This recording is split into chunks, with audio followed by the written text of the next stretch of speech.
올해도 어김없이 퀴어 문화 축제 개최가 예고된 가운데 한국교회도 이에 반대하는 집회를 계획하고 있습니다. 관련 내용을 전해드립니다. 한국교회가 부활절 연합예배 준비에 박차를 가하고 있는 가운데 주요 교단이 함께 드릴 부활절 연합예배의 일정이 공개됐습니다. 기독교대한 감리회가 사순절을 맞아 DMZ 평화순례길 탐방에 나섰습니다. 참가자들은 한반도의 평화 통일을 염원하며 마음을 모았습니다. 연세 조찬기도회가 창립 20주년을 맞아 기념 감사 예배를 드렸습니다. 2017년 전 국민에게 감동을 선사했던 다큐멘터리 암, 교회 오빠의 고 이간희 집사 이야기가 영화로 제작됐습니다. 안녕하십니까. 구TV 뉴스입니다. 우리 사회의 뜨거운 논란을 야기하는 퀴어 문화 축제가 올해도 어김없이 진행됩니다. 이에 보수적 성향을 가진 한국교회 일부 교단들도 반대 집회를 열겠다고 밝혔는데요. 가정의 소중함과 진정한 사랑의 의미를 전하는 내용으로 구성하겠다는 계획을 전했습니다. 홍희연 기자가 보도합니다. 지난 2000년 서울 대학로에서 처음 열린 퀴어 문화 축제. 올해 20회째를 맞은 퀴어 축제는 지난 2월 26일 서울시청 앞 광장 사용을 신청했습니다. 서울 퀴어 문화 축제 조직위원회는 기자회견을 열고 20번째 도약, 평등을 향한 도전이란 제20회 슬로건을 발표했습니다. 축제는 5월 말부터 6월 초까지 2주간 진행되며 메인 행사격인 퍼레이드는 6월 1일 토요일 열겠다고 밝혔습니다. 퀴어 문화 축제 예고에 보수 교계도 맞불 집회 계획을 전했습니다. 2019 동성애 퀴어 축제 반대 국민대회란 이름으로 치러지는 집회는 그동안 동성애 반대 목소리를 내왔던 이용희 교수와 hir원평 교수가 공동 대회장을 맡았고 예장 백석 대신 사무총장을 지낸 홍호수 목사가 국민대회 사무총장을 맡았습니다. 대회는 퀴어 퍼레이드가 진행되는 6월 1일 서울시청 맞은편에 위치한 대한문 광장에서 열립니다. 이 동성애의 확산을 막지 못하면 우리 청소년들, 청년들의 미래, 또 가정, 사회 이런 심각한 위험에 빠질 것이 자명하기 때문에 이번 대회는 교계 시민단체를 중심으로 가정의 소중함을 일깨우는 프로그램을 주로 전개할 예정입니다. 남녀의 만남과 가정의 중요성을 강조하는 내용으로 기독교인을 비롯한 범국민적인 대회를 만들겠다는 취지입니다. 다만 국민대회 전엔 교단별 거점교회를 선정해 4주간 특별 기도회를 열겠다는 계획을 세웠습니다. 한국교회가 동성애를 막는 데 있어서 국민들에게 오해를 주지 않도록 그런 면에서 이 역할을 좀 분리하는 게 좀 지혜롭지 않나 그렇게 생각을 했기 때문에 이렇게 분리를 좀 한 것입니다.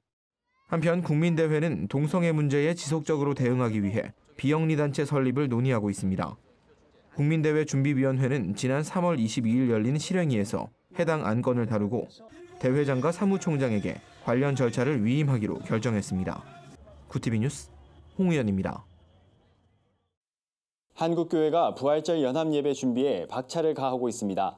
대한예수교 장로회 합동과 통합, 기독교 대한하나님의 성회 등 주요 교단이 함께 드릴 한국교회 부활절 연합예배도 윤곽이 잡혔습니다. 예배는 이달 21일 오후 3시 여의도 순복음교회에서 드려집니다. 주제는 부활의 생명을 온 세계로 정해졌으며 표어는 예수와 함께, 민족과 함께입니다. 설교자로는 기독교 대한감리회 전명구 감독회장이 나서며 대회사는 대한예수교 장로회 합동 이승희 총회장, 환영사는 기독교 대한하나님의 성회 이영훈 대표 총회장이 맡게 됩니다. 한국교회 부활절 연합예배위원회는 기자간담회 자리에서 부활절 연합예배를 통해 예수 그리스도의 사랑을 세상에 드러내겠다고 말했습니다. 지난해 4월 27일 한반도의 평화의 분위기를 조성했던 남북 정상회담이 있었습니다. 감리회는 사순절과 동시에 남북 정상회담 1주년을 맞아 철원 일대의 비무장지대를 방문했습니다. 참가자들은 한반도의 평화 통일을 염원하며 마음을 모았습니다. 현장에 오현근 앵커가 다녀왔습니다. 1년 전 판문점 남북 정상회담은 한반도의 평화의 분위기를 조성하는 토대가 됐습니다. 이로부터 1년이 지난 시점에 감리교 본부가 비무장지대 평화순례길에 나섰습니다. 감리교는 사순절의 DMZ 평화순례로 민족의 고난과 분단의 아픔을 체험하고자 이번 행사를 마련했다고 행사 취지를 밝혔습니다. 4.27 인간 평화의 띠 잇기 행사에 앞서서 이것을 먼저 순례함으로써 온 국민들이 참여해서 남북 통일을 이루는 그러한 그 발화점이 됐으면 좋겠다. 그런 마음에서 이번 행사를 하게 됩니다. 감리회는 한국전쟁 이전에 사용됐던 옛 노동당사 방문을 시작으로 평화전망대와 국경선 평화학교, 옛 모습이 남아있는 월정리역 등을 방문하며 한반도 통일의 필요성을 느끼는 시간을 가졌습니다. 특히 노동당사 앞에서 열린 작은 음악회는 연주자의 색소폰 소리가 더해지면서 참가자들의 큰 호응을 이끌어냈습니다.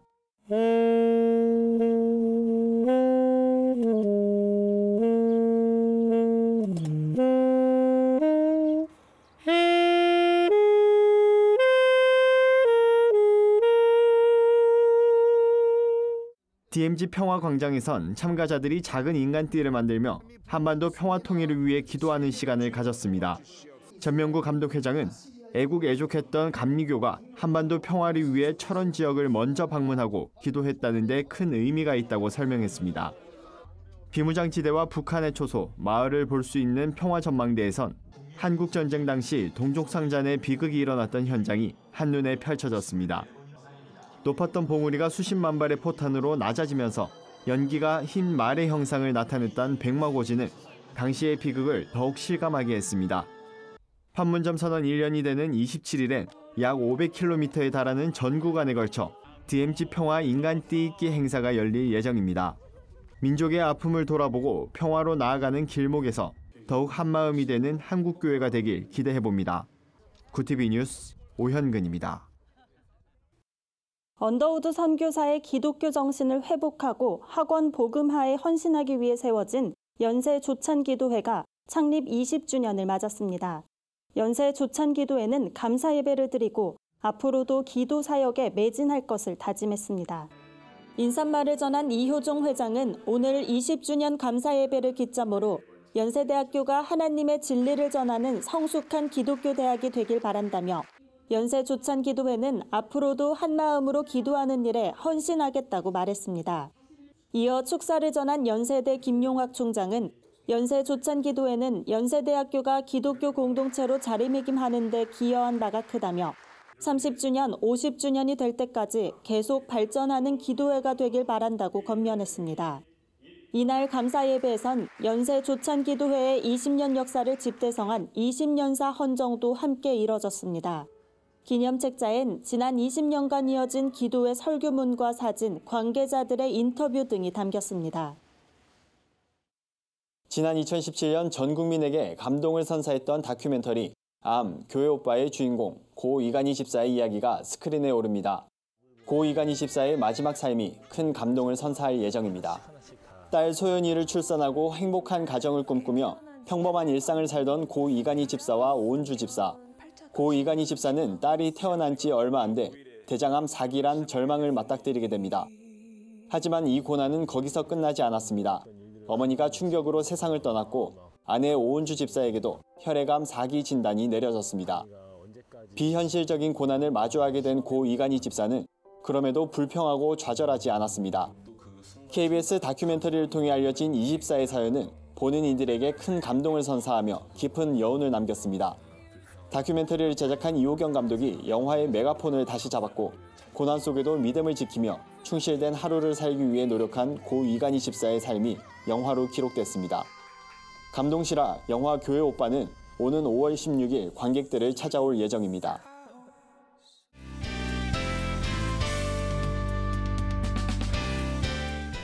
세상 속 크리스천들의 다양한 이야기를 만나보는 레포난의 교회입니다.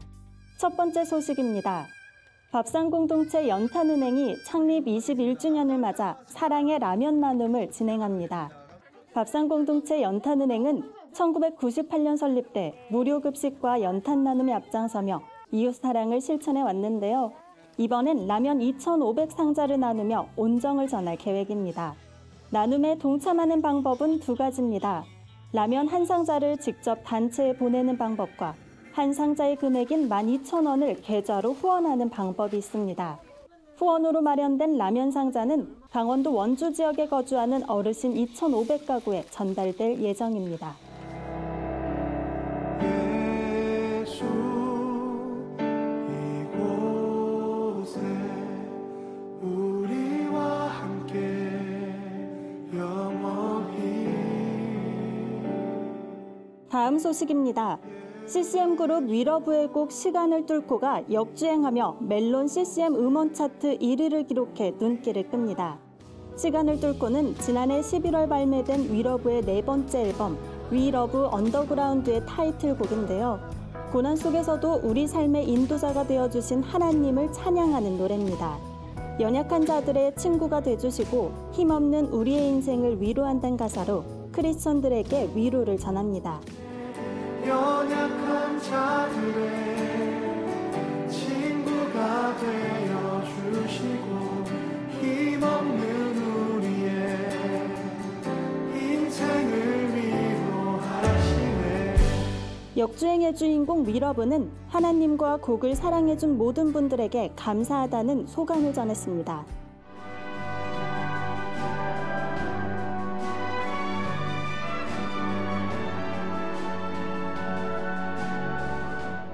마지막 소식입니다.